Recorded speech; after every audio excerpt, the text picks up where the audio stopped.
Dímelo, familia, estamos en el segmento de mente. Oye, hablando de salud mental, con la consejera profesional Miredis Valcárcel. Y hoy vamos a estar hablando de los síntomas de la ansiedad. ¿Cómo estás, Miredis? Estoy súper bien, Kerope, y gracias por la invitación. Seguro. Hoy vamos a estar hablando de los síntomas, pero antes de entrar en el tema, quiero que sepamos que cuando vamos a hablar de salud mental, y en este caso también de la ansiedad, que es el tema que vamos a estar trabajando específicamente, podamos hacerlo desde una perspectiva integrativa, donde podamos ver las diferentes dimensiones del ser humano. Me explico. No solamente lo vamos a ver desde el aspecto psicológico o emocional, también tenemos que pensar en el aspecto físico, el aspecto cognitivo, lo que conlleva nuestros pensamientos, social también, le envuelve el aspecto cómo nos socializamos con las demás personas, y también un aspecto muy importante que eventualmente lo vamos a trabajar es el aspecto espiritual. Okay. Así que cuando vayamos a pensar y vayamos a hablar de salud mental o de ansiedad en este caso, que tengamos en cuenta esas diferentes dimensiones. ¿Okay? Habiendo dicho esto, algo bien importante que debemos saber es que la ansiedad, todos en algún momento de nuestra vida la vamos a experimentar. Okay.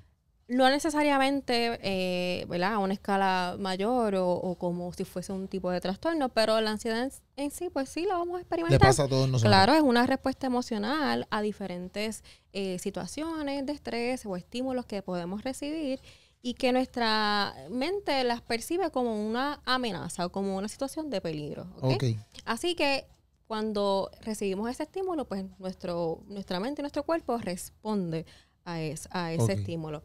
Por ejemplo, preocupaciones que tienen que ver con nuestra familia, con nuestras finanzas, con nuestro trabajo, las situaciones de pareja, lo que está pasando en el país. A veces, no sé si te ha pasado, pero yo a veces tengo que ignorar un poquito las noticias porque me da estrés, me da ansiedad, ¿verdad que sí? Sí, sí. Pues todo eso son estímulos. Okay. Y de pronto, pues, cuando los percibimos así como amenazas, pues, trae en nosotros, ¿verdad? O provoca en nosotros esa respuesta emocional. Ahora bien, es como si pudiéramos definir o identificar la ansiedad es como si fuera una alarma. Una alarma que se activa nuestra mente y nuestro cuerpo para dejarnos saber que estás en peligro, hay una amenaza por ahí, ¿verdad? Inminente. Claro. Y aquí esto lo vamos a ir trabajando más adelante. El asunto es si esa amenaza o ese peligro es real o no lo es. Si es imaginario o si realmente estamos ante una amenaza potencial. Por ejemplo, si tú vas solo, qué sé yo, a las 11 de la noche por la calle por ahí, no hay mucha seguridad, ¿cómo tú te vas a sentir? Sí, te puede dar ansiedad. Sí, te puede dar ansiedad, estás pendiente. Y ese tipo de ansiedad es importante, ¿no? Pues porque te mantiene alerta. Y sientes esa alarma, ¿no? Como que ¿qué está pasando? Así que es necesaria en ese aspecto. Así que ¿cómo funciona entonces esta alarma? Exacto. Y de hecho, mira, vamos a ir un poquito más allá. Cuando las personas sienten ansiedad, en cuestión de nada, se activa nuestro sistema y activa específicamente el sistema nervioso autónomo. ¿Qué es eso? El sistema nervioso autónomo es una parte del sistema nervioso que se encarga de que nuestro cuerpo pues, esté preparado para la acción. Y también regula ciertos procesos importantes que incluso son hasta involuntarios que hacemos, como nuestros latidos del corazón, la frecuencia de nuestra respiración, y otras áreas, por ejemplo, nuestras pupilas, el sistema digestivo, las glándulas salivales, cuando, ¿verdad? El salivar, las glándulas sudoríparas. Por eso que ahí, cuando vemos todos esos órganos y todas esas áreas y procesos de nuestro cuerpo que están envueltos ante la respuesta de la ansiedad, entonces eso explica todos esos síntomas físicos que sentimos. Por ejemplo, y vamos a los síntomas físicos inicialmente. Cuando una persona está sintiendo ansiedad o está en un episodio de ansiedad, usualmente, y los síntomas más comunes son como me falta el aire o empezamos a respirar demasiado rápido. Estos son físicos. Físicos, exacto. Y cuando respiramos bastante rápido, a eso se le llama hiperventilación. Entonces, también hay una sensación de que nos falte el aire, que no podemos tragar bien o sensación de ahogo. personas que su corazón comienza a latir más rápido. Muchos empiezan a sudar. Por eso es que las glándulas sudoríparas están envueltas. Hay personas que sienten temblores en su cuerpo. Hay personas que como que se rascan mucho. Yo he visto personas que se ponen estrésicas, no sé si es con lo mismo, pero como que se rascan mucho. Sí, hacen muchos movimientos como involuntarios, por decir, o repetitivos. Sí, lo pueden hacer. Dolores de cabeza bien intensos, es que a veces tú sientes como literal te están jalando así. En esta área de aquí, mucha tensión muscular. No sé si los que van al quiropráctico, por ejemplo, recuerdo que cuando iba a mi cuando trataba esta área de aquí me decía, ¿cómo te ven el trabajo? ¿Está todo bien? Porque aquí se acumula mucha tensión. Y a veces nos pasa y no nos damos cuenta. A veces estamos lidiando con la ansiedad y no siempre estamos conscientes de eso. Otros síntomas que pudiéramos identificar también pueden ser mareo. En la parte de la digestión, en el proceso de digestión, pues no se da de manera adecuada. Estamos ante una respuesta de supervivencia. Nuestro cuerpo se está preparando físicamente para luchar, para huir. Y es loco porque si el peligro es real, o sea, si estamos ante una amenaza real, pues está bien, está cool cuando nuestro cuerpo se prepara de esa manera porque nos permite reaccionar de manera adecuada. Sí, es como un tipo de cuidado. De cuidado. Estamos diseñados para eso. Pero cuando el peligro o la amenaza no es real, por ejemplo, yo estoy aquí sentada y de momento yo empiezo a sentir todo ese chorro de síntomas. Sí, y estás tranquila, estás normal aquí, que no hay ningún tipo de peligro. No hay peligro, todo está bien. Ahí es que se pone la cosa un poquito complicada. ¿Ves? Ahí es que pasa entonces para lo que es, entonces lo que vamos a hablar, en el otro episodio lo vamos a hablar, pero lo que sería un trastorno. Exacto. ¿Ves? Y eso es importante que lo vayamos identificando. Usualmente las personas que sienten ansiedad tienen síntomas parecidos, pero hay personas que, pues, hay unos que son más agudos que otros. Así también, importante, síntomas cognitivos. Importantísimo en el aspecto de ansiedad. Que eso tiene que ver con nuestros patrones de pensamiento, los esquemas mentales. Por ejemplo, una persona que está en un proceso, en un episodio de ansiedad, pues sus preocupaciones o sus miedos son excesivos. O sea, no son normales ante la situación, ¿no? O no puede parar de pensar en lo que le está causando ansiedad. Presenta lo que se conoce como pensamientos intrusivos, que son pensamientos que llegan y están ahí, aunque tú no los invites, llegan. Sí, eso me ha pasado.